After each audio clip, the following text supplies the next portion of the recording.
Here we have the all-new 2024 Chevrolet Silverado EV. Now this one comes in the 4WT trim level in Summit White. And then we have jet black vinyl interior. We have 2 electric motors, 1 on each axle. We have a 200 plus kilowatt hour Ultium battery. And this is ready to get 450 miles on a full charge. As we come around to the front end here, LED headlamps along with LED daytime running lights.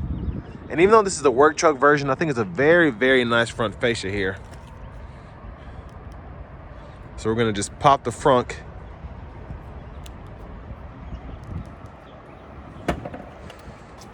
And it doesn't open all the way. You have to pull it up. Now we do have a 120 volt here. And the charger's in there. And then to put it back down, you have to lower it, and it will kind of soft close. Push it down. So an interesting setup there. 18-inch high gloss aluminum wheels.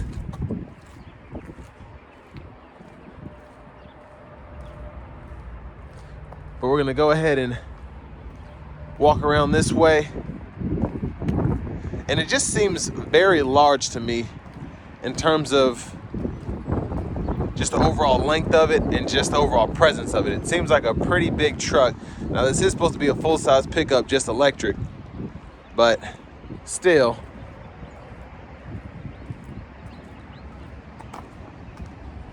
Running boards are there, passive keyless entry on the front. And over here we have our power door lock controls, power windows, power mirrors. We do get blind spot monitors. And pretty good space in the door panel. You can also open the front from here, trailer brake controller, lane keeping system, tow haul mode, parking brake. You get a power tilt and telescoping steering wheel. And I just think it's funny how this truck was made, because you get so many features that you wouldn't expect. But then, like here we have a manual driver's seat. We have a power tilt and telescoping steering wheel. I just find that funny. But I've always liked the vinyl interiors on the Silverados, especially for work. They're easy to clean. They look good over time. And trailering information is right there. But I have that seat up front adjusted for someone of my size, being 6'3" with longer legs. Before we check out the rear seat room, huge shout out to Chevrolet Buick GMC of Murfreesboro for allowing me to review this truck today. I'll leave a link below in the description. Gonna go over all the important stuff, mostly the sticker price. $79,940 for a work truck. But that's probably the biggest reason it's so expensive. It's right there. You have to have a pretty big battery to pull something like this 450 miles. Let's go ahead and check out this room back here. No surprise, tons of space. Headroom is incredible. Legroom's fantastic. Seat back pockets are on both sides. And then you have a 120 volt 3-prong plug-in down there, 2 USB-C charge ports. I just find it interesting that so much of the tech is here in terms of, like, we have LED dome lights back here, USB-C chargers, a 120 volt.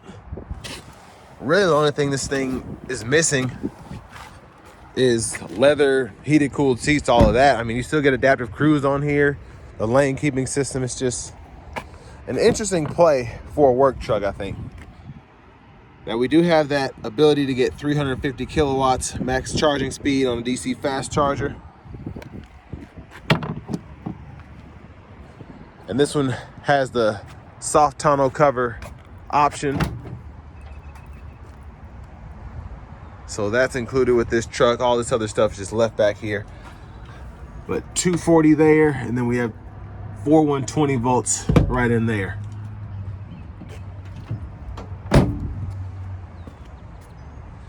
But I like the rear end styling as well. It still looks futuristic, and it also looks like a work truck.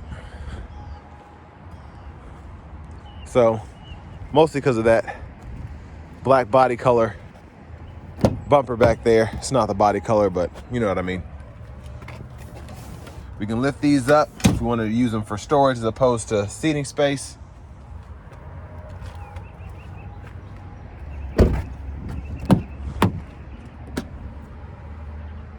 Manual front passenger seat as well. Storage up top, storage on the side for driver and front passenger, and then a lockable glove compartment here.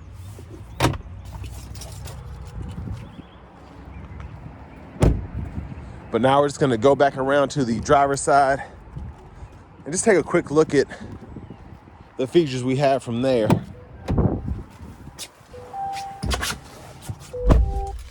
So we do get a vinyl wrap steering wheel here. There's the horn. Now over here to the infotainment system. This is an 11-inch screen. We do get wireless CarPlay and Android Auto, thank goodness, with the Google Assistant system here.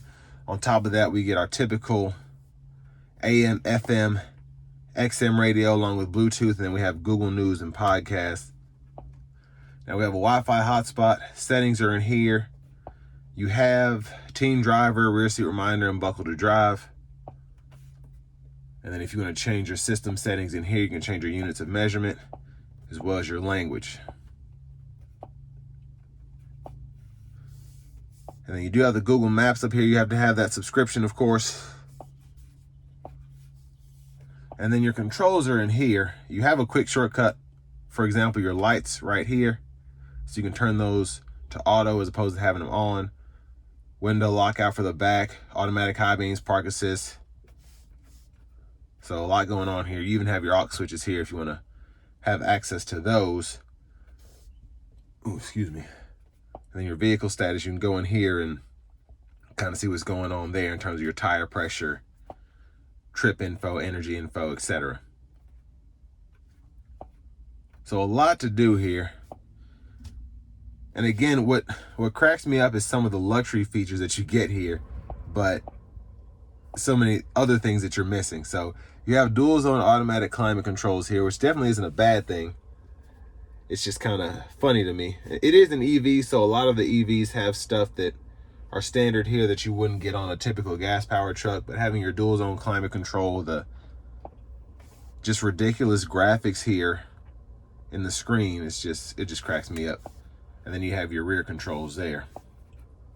Now up here, when you are kind of back out of the settings screen, you can control whether you want the vehicle on or off, your one pedal drive, as well as your headlamps there.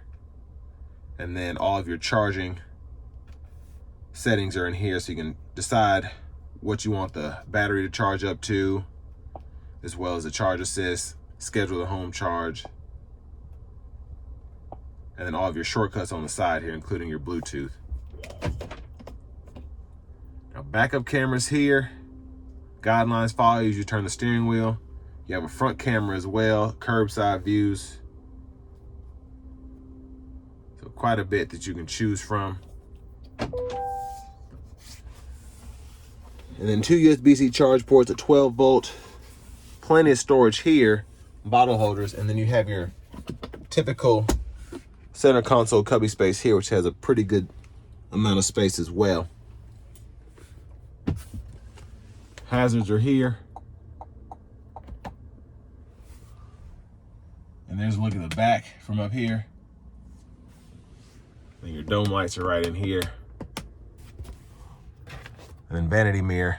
Again, just funny. You have the more premium vanity mirror. You can't even get one this nice and probably a loaded out gas-powered Silverado, but it's nice to have it here. Now back to the steering wheel. Left stalk, hit that for the washer fluid.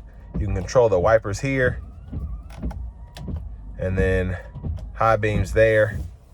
And your shifter's on this right side, so you can pull there for neutral, pull up for reverse, pull down for drive, press P for park there. And then you can go through your trackless radio station presets on the left side here, and then volume can be adjusted on this side. Now, again, you have adaptive cruise, so you can turn that on or off there, cancel, set the speed, adjust the gap for that, as well as the forward collision alert. And then voice recognition, audio sources can be turned right in here. And then you have your mute button. This also serves as a Bluetooth button as well. And then you can change your views of the gauge cluster just by pressing this button here. And then when applicable, you can use it to go through your radio station favorites, or if another menu pops up here, you can use that as well. But again, an interesting setup, I think. I really like the truck overall, just all the tech that you get. But there's a key fob with remote start.